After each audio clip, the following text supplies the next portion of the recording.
Hi, this is Jeff Altman, the Big Game Hunter, and welcome to Job Search Radio on webtalkradio.net. My Job Search Insider tip for this week is about your resume. Now, there's lots of great advice you can find on the web about resume writing and the sort of content that you can put into your resume that would make it more powerful and more effective. I've done interviews with different people like Hal Klegman, for example, that you can listen to that talks about some of the great content that's available. But I want to point out two things that will make your resume even more powerful. The first item that just visually will make the resume pop more attractively is if you put a small version of your firm's logo next to it, next to where you have it listed on your resume.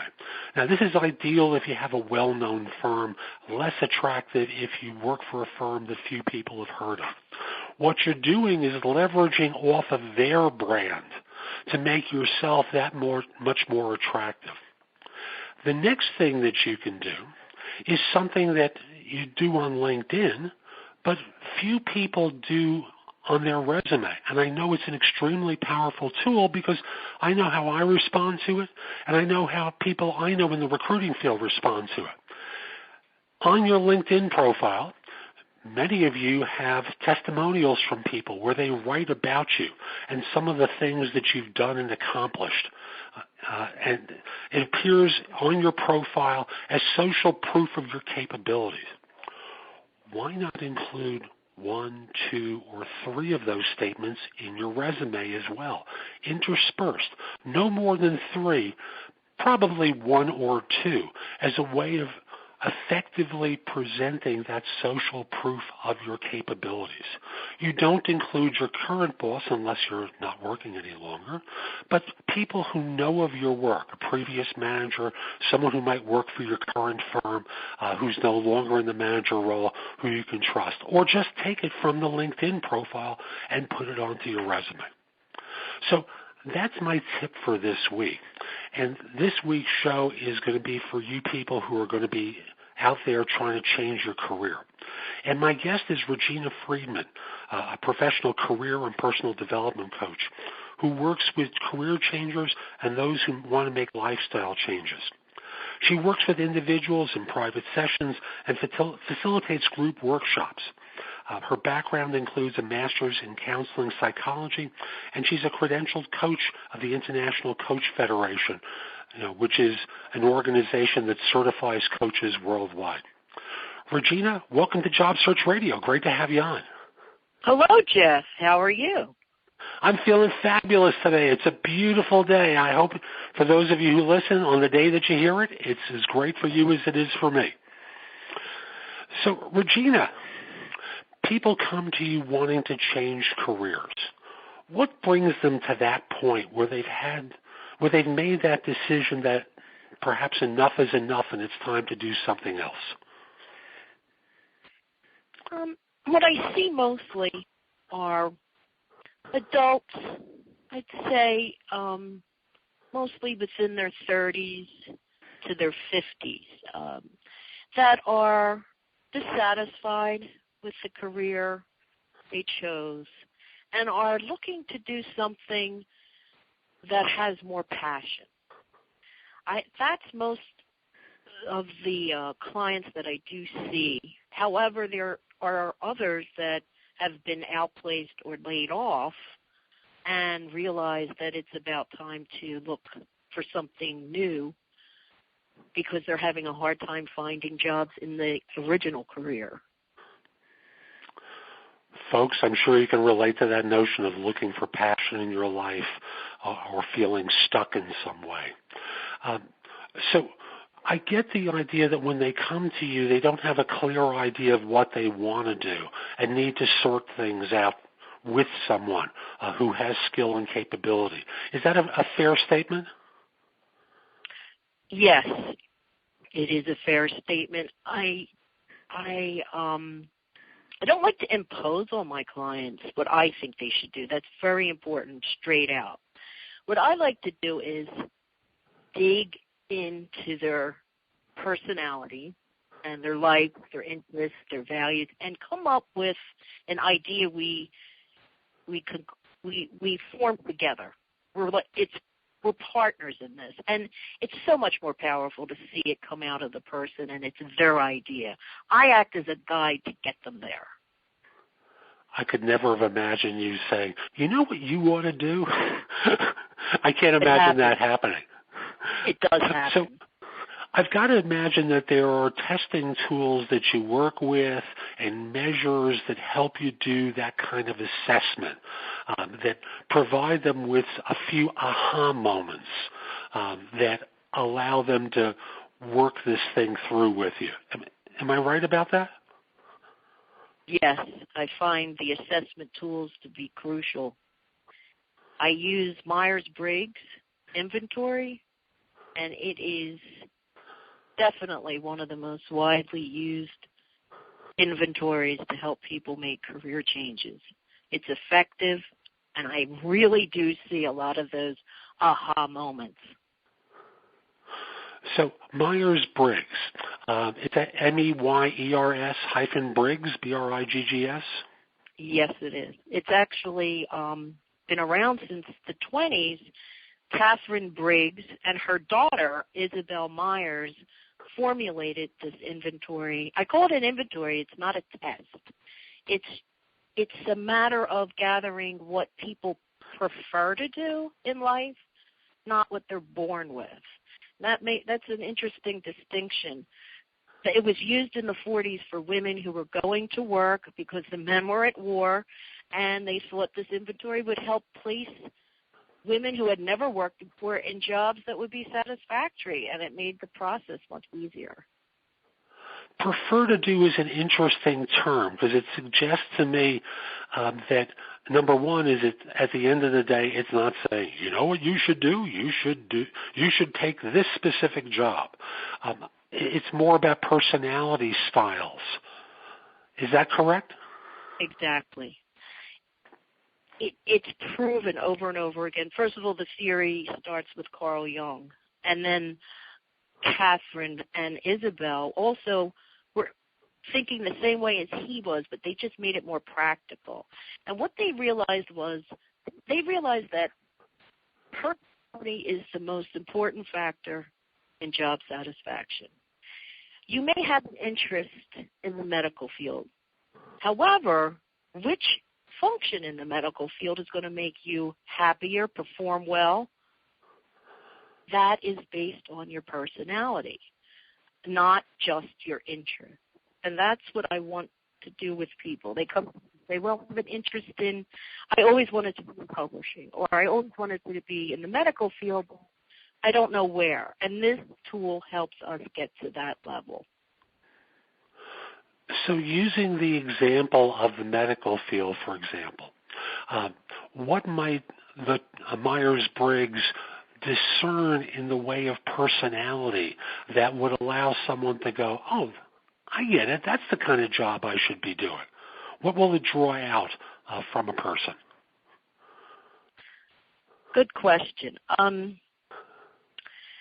Myers-Briggs determines your personality on 4 levels, on 4 scales, whether you like to extrovert or be introverting, meaning, an introverting person prefers the inner world of ideas. The extroverting person likes to interact with others. It doesn't mean you're one or the other, but you're a mixture, and you tend to prefer one or the other. And it's also based on your mental functions. How do you bring in information? Through facts and your 5 senses, or through your intuition, which are your possibilities and bringing in ideas that are not so clear. And another important factor in your personality is whether you prefer to take in information through facts and details, or through your intuition, which is our possibilities, more of an unconscious intuition, hunch type of thing. Mm-hmm. So with these aspects, if you were in the medical field, it would make a difference whether you went into general practice or psychiatry, because psychiatry tends to match people who prefer a more of a thinking, detail-oriented. The ones that like to be around people would probably go for more of the general practice areas. So you would be more of a person that enjoys people rather than ideas, and that brings in the extroverting rather than the introverting. You see the difference? A friend of mine who is a retired career coach once said to me that in Myers-Briggs, the definition of introvert and extrovert isn't the same as civilians might use in their conversation. That it's more about where do you prefer to get your energy from? Are you do you create energy on your own, or do you prefer to draw it in from others? Exactly. And most people use that term meaning, oh, introverts are shy, they're quiet, they're reserved. Extroverts are loud, and they're always talking. That's not what we're talking about here. What we're talking about is an actual attitude to the way you use energy, your energy. And it's you prefer inner energy, if you're introverting, working, concentrating, solitary, but yet you can be around people, of course. It's just that extroverting takes in everything from the outside and brings it in and relates to it that way. Energized by being with others. So, does that make sense? Yes, it does. And for my audience, you may have heard me many times already. I tested out as an introvert, which many of you would be surprised about. But again, using that model of where I prefer energy to come from, I'm very much a person who can draw on their own energy to create things. I don't need it from the outside, although I enjoy it from the outside. Exactly. So we've gotten to that introvert, extrovert, and that sensing characteristics. And you mentioned there are two more that work out on the scale. What are those two? Exactly.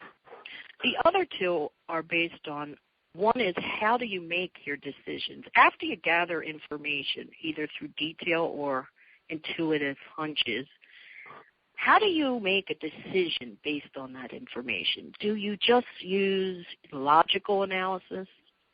Or do you tend to consider the feelings of others in this decision and creating harmony? It's not that feeling means emotions.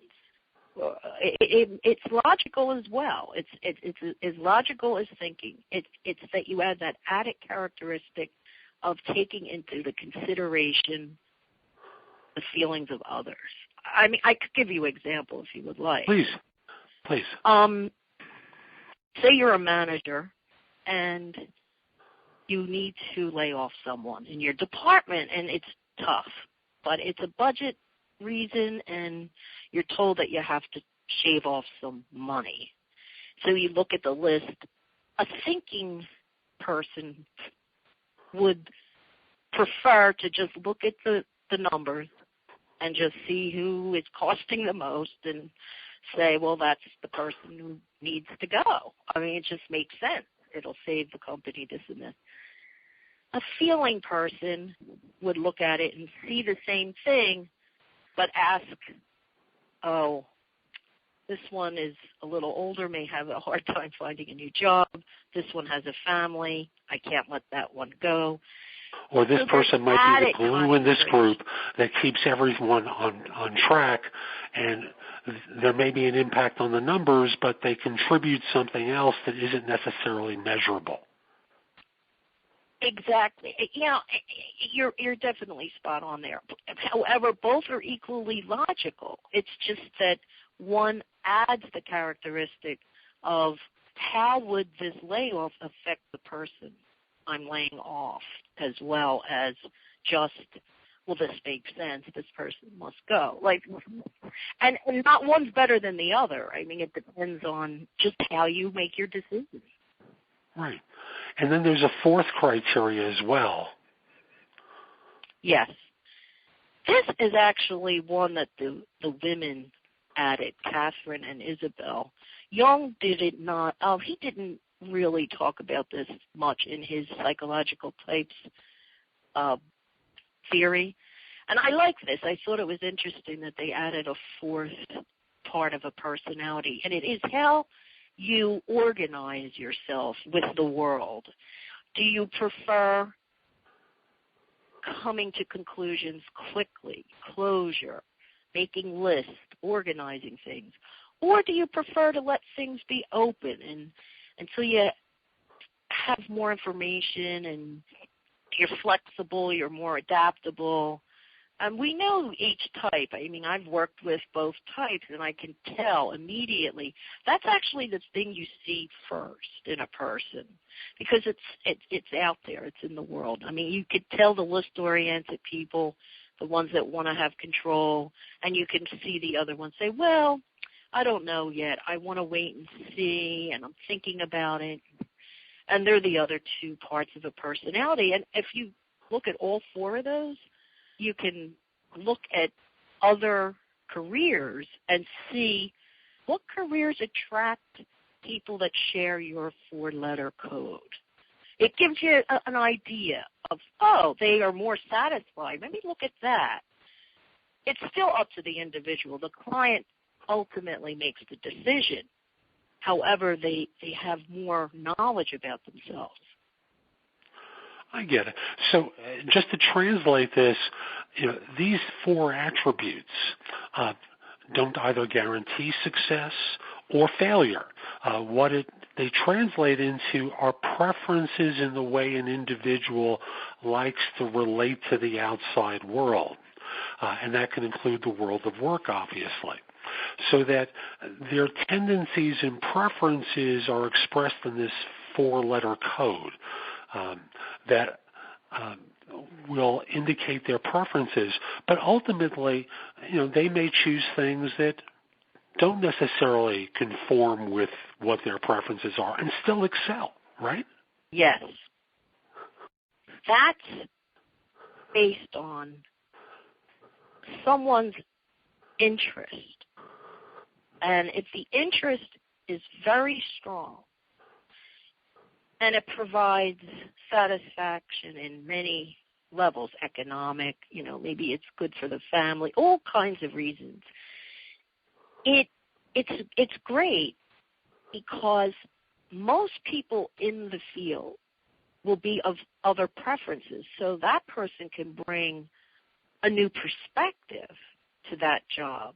Now, they have to realize that they're going to be surrounded by people who have other preferences. And if they can handle that, it'll be great. It's okay.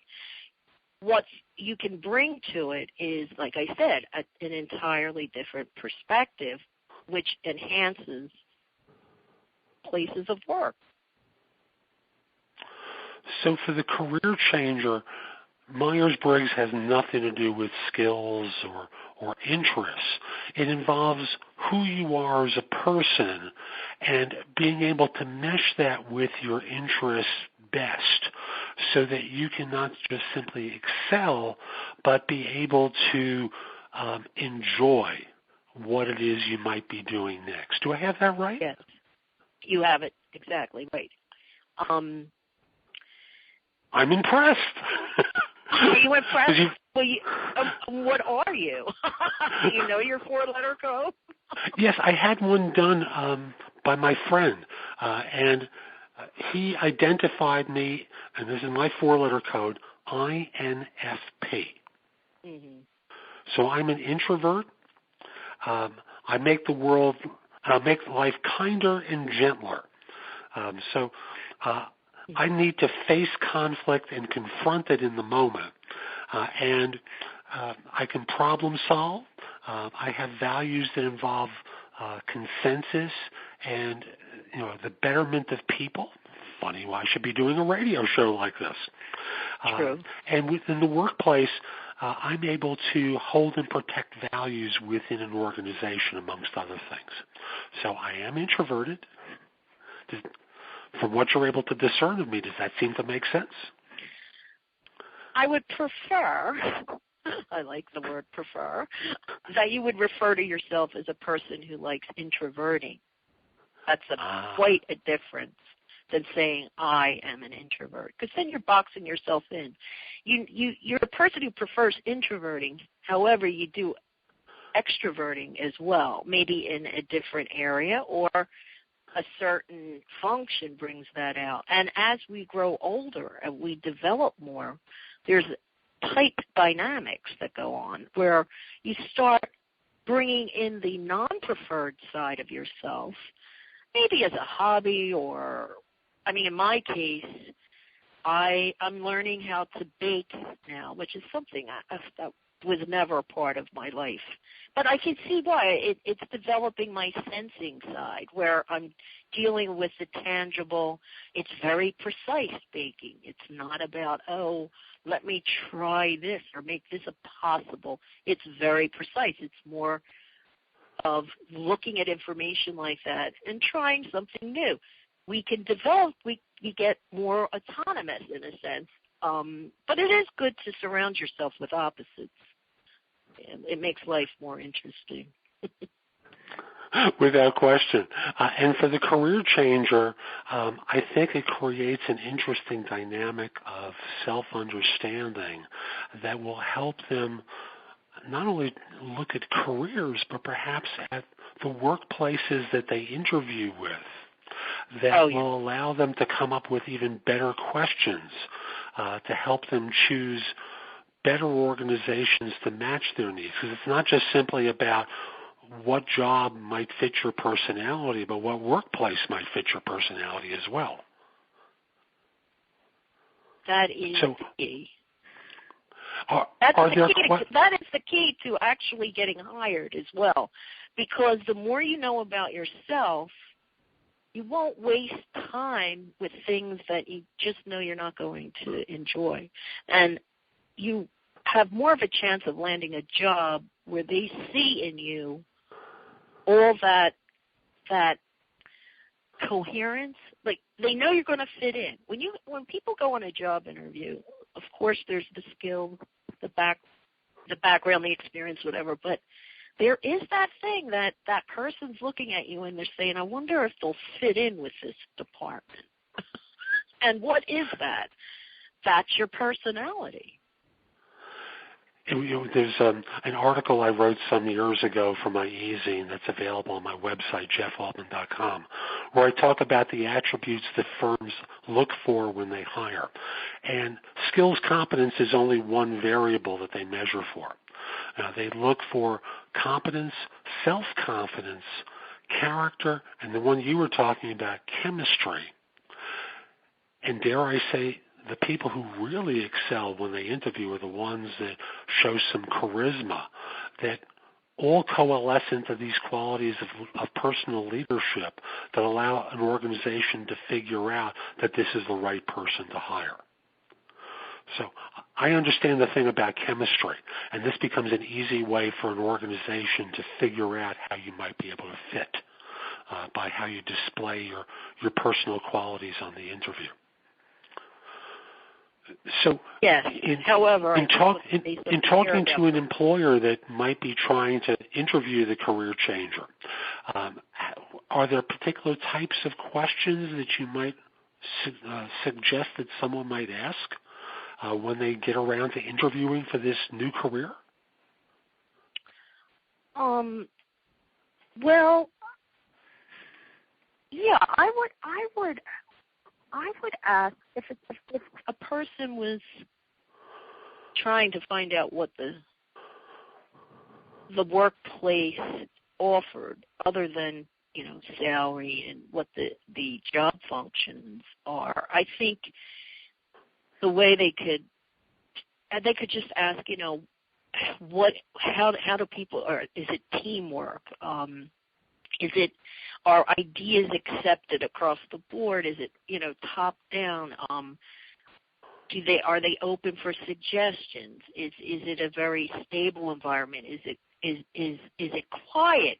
Are people, you can even look in the environment and say, oh, they're mostly offices, oh, they're shut off. Or it's an open environment where everyone's out and sharing and there's noise. All of these things definitely are keys to would you enjoy working there or not? I mean, you have to be observant of everything around you when you're in the space. Do your homework on the company before you get there, those types of things. You talk about, whether people are closed off or is in an open environment and with noise. I remember for myself interviewing with an organization where I was, years ago when I was changing firms, and I remember walking in and loving the sound of the buzz around me. At that stage in life, I used to enjoy drawing energy from others, and I interpreted the buzz that I was hearing as being that excitement that I enjoyed in the workplace.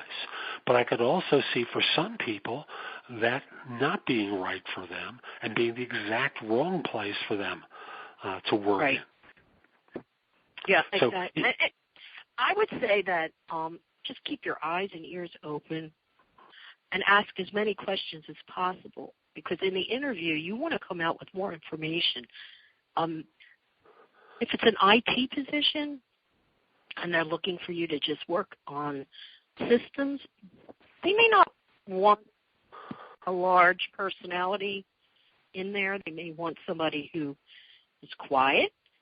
So charisma that you were talking about earlier could be interpreted differently. Like not every job needs that. However you interpret charisma. The charisma could be in a very quiet way as well, It doesn't have to be always this outgoing person, because people who enjoy introversion tend to stay away from networking, and they really panic sometimes in the interview, where I say there's a way to present yourself that you prefer introverting and let the person know that. And there are jobs that's what is needed, especially with the Internet and web, and many jobs are now connected to really working on the computer most of the day. So true. And people get their contact and relationships online often rather than in person. Yeah, so it's very good for people who like introverting, and there's finally a place for them in work rather than the outgoing, sales type person, which is still needed in other areas. You really need to know what the place is, what it offers, and how you fit in. And it accelerates the process of getting hired. It really does, because they see in you what they want. So the more you know about yourself, when you go out there, you may not go out as often, but when you do, it's targeted. Very interesting. So if I could summarize what we've been talking about so far, it would be for the career changer in particular, and what we've been talking about now is certainly appropriate for anyone who's changing jobs, is not only to understand your interests, but to understand who you are as a person and where and how you like to best function. So that in this way, when you change jobs or change careers, you can target in on professions and environments that fit you and your personality best, so that when you're making choices, and you use the example of the medical profession, the introvert can choose a particular type of position within the medical profession different than the extroverted, or one who draws energy from others, who prefers that sort of personal contact. And thus, when you interview and you evaluate environments, it's important to use your senses to get a sense of what the environment is like that you'd be working in, what the people are like, how you might be able to relate to them, and is there room for your type of person within that new firm? How did I do? I think you sound like a certified Myers-Briggs coach right now. It was excellent. I see their intuition is working today. Thank you. Are there any other major points that we might have missed so far that you think our listeners should know? Yeah, I think that the more they learn about their own personality, if they can look at the other letter codes as well and see, oh, this can help build teamwork, it can help conflict in the workplace, because it adds tolerance. You're able to say, oh, that person needs this. That's why he or she is acting that way. You start to be able to understand others as well, and you say, oh, that's why that person keeps asking me for these details, and I don't want to be bothered with that because then you realize, oh, this person needs something else. It really does make a better workplace. They do use it for team building, and it also helps you figure out how the job search. How do you go about the job search? Or, your personality plays into that. Like I said, introverting types, they don't like going to networking parties, and so I would help someone who was more inclined to learn things in a different way and not need to become the best. Don't play to your weakness. Let's play to your strength. That's basically it. Perfectly put, Regina. And thank you for coming on. You've taken a subject that many people find complicated to deal with and brought it down to its basic elements. Thank you so much for coming on. Oh, you're welcome. Thank you for the opportunity to be on the show. I listen to you. I enjoy it. I think you're doing really wonderful work for people who are out there looking. Thank you so much. And how can people reach you, and how might you be able to help them? Well, people can reach me. They can email me at Regina, Regina, at Shift, SHIFT, Shape, SHAPE, Coaching, Shift Shape Coaching. I liked it because it meant make the shift and shape your future. Kind of cutesy, but it works. And I also have a website, www.shiftshapecoaching.com, and they can read more about what I offer. I like to do group workshops, mostly on site in Pennsylvania and in Manhattan. And then I'm forming an online... So that's Manhattan, New York, not Manhattan, Kansas. Yes. I think you may have heard of Manhattan, New York. Yeah, sorry. But I do work there, and I also have a place in Pennsylvania, so I do work in both places. And I'm starting to move into telesessions and having groups through the telephone like this, like we're doing now, and that works beautifully. So I can reach more of a national audience, and I do one-on-one sessions as well. And I give a free session, a short free session to see if coaching is for the person, if we're a good fit. And right now I'm doing one for 50-plus people that are unemployed, and that's working out very well to facilitate each other. And you also do Myers-Briggs testing as well, right? I do, of course. Yes, I'm certified. In fact, I use it in all of my groups because it helps people help each other in the group. So we do use it in there as well. I mean, we do interest, values, Myers-Briggs, and then there's the facilitation part where they help each other come up with ideas, swap services, resources, buddy up. I'm really seeing that group is a way to go for people who feel isolated today. Which is very common. Regina, thank you so much for coming on and speaking to our audience. So, folks, I'll be back next time with more job search advice to help you make this shift more easily. I'm Jeff Altman, the Big Game Hunter. I want to reach out to you in ways beyond simply my radio show, because if you've listened to some of my shows, I think you'll figure out that there's just so much that goes into an effective job change. Certainly far more than I can do in 1, 2, or even 3 shows. That there's so much material and so much detail that needs to be imparted because, frankly, the skills needed to find a job are different than the skills needed to do one. And once people learn those skills, they can excel at the job search far better than without it. And it doesn't take long and it doesn't take much, but once people understand it, they can thrive. And I know from my own experience in coaching people that normally I can cut down the time from of their search by at least 30% in working with someone one-on-one. So if you just have a question about some aspect of job search, you can reach out to me through liveperson.com, where I'm a job search and career coaching expert. If you'd like ongoing coaching from me, you can find out about it at my website, VIPpersonalsearch.com, or at my general site, which is jeffaltman.com. I have information about my coaching at both places. There's a lot of great content at jeffaltman.com, plus access to my videos, e-zine, all my radio shows are available at jeffaltman.com. So come over to the website and go exploring. Last point I want to make, if your current firm is trying to hire someone, reach out to me through email. The address is jeffaltman@thebiggamehunter.us. Let me know who to contact and whether or not I should mention your name. I'd love to help your organizations